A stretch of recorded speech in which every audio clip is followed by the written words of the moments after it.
রুই মাছের ঝোল বানাবো। এখন লবণ হলুদ দিচ্ছি, ধোয়া হয়ে গেছে। এখন লবণ হলুদ দিয়ে মাখিয়ে নেব।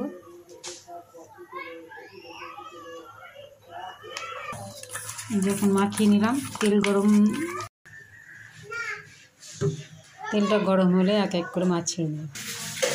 তেল গরম হয়ে গেছে, এবার আমি এক এক করে মাছ ছেড়ে দেব।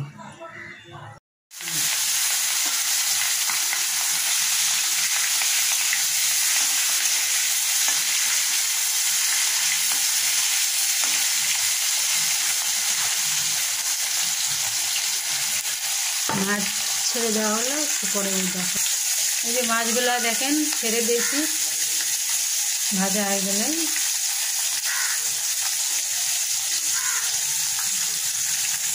যে মাছগুলো এখন উল্টে নেব। ভাজা হয়ে এসছে,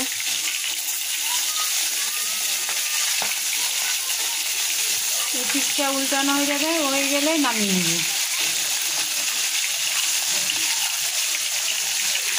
এই যে মাছগুলো হয়ে গেছে, এখন একটা করে উঠিয়ে নেব।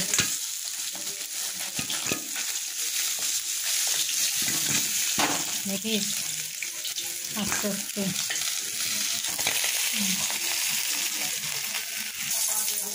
তেলের মধ্যে শুকনো লঙ্কা, গোটা এলাচ, জিরা ফোড়ন, এবারে আলু,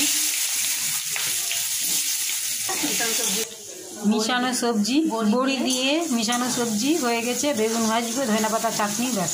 আর এই যে রুই মাছের রুই মাছের ঝোল আজকে রেসিপি। আলু ভাজা হয়ে গেছে, এবার আমি জিরা আদা পেস্ট দিলাম। এখানে কাঁচা লঙ্কা ইউজ করেছি, কোনো শুকনো লঙ্কা নেই। শুকনো লঙ্কা ফোড়ন দিয়েছি,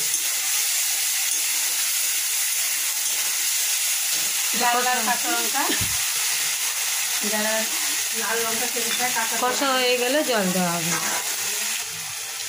হালকা আছে মশলাটা কষে নেবেন, তাহলে ভালো হবে। এখন আমি টমেটো দিয়ে দিচ্ছি, লাল লাল কি সুন্দর টমেটো, আর এই যে ধনে পাতা, সব একসাথে কষে নিই।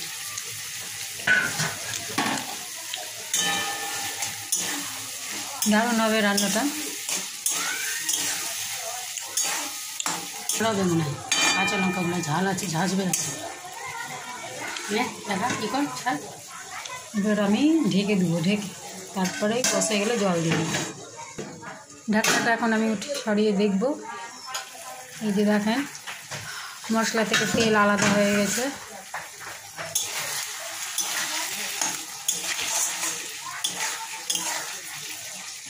দারুণ লেগেছে, একটু পরে জল দেওয়া হবে। এবার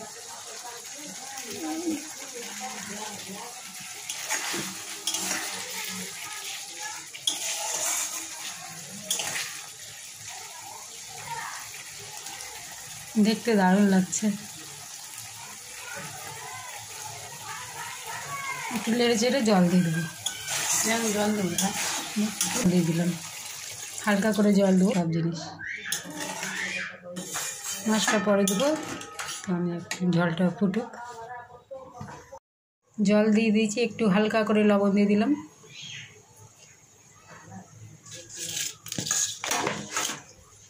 মাছগুলো আমি মাছ দিয়ে দেবো।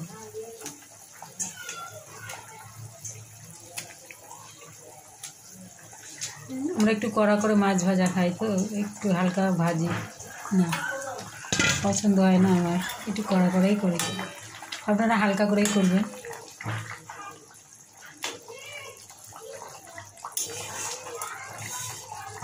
মাছের ঝোল কমপ্লিট। এবার আমি গরম মশলা ছিটিয়ে দিচ্ছি।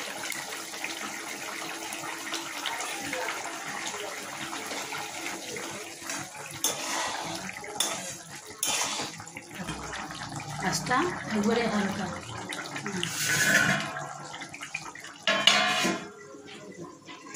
এই যে মাছ কমপ্লিট, এবার আমি ঢেলে দিচ্ছি।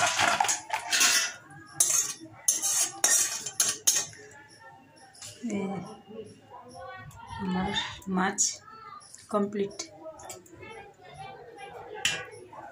এই যে আমার মাছ কমপ্লিট। রান্নাটা কেমন হয়েছে কমেন্ট লাইক করে বলো।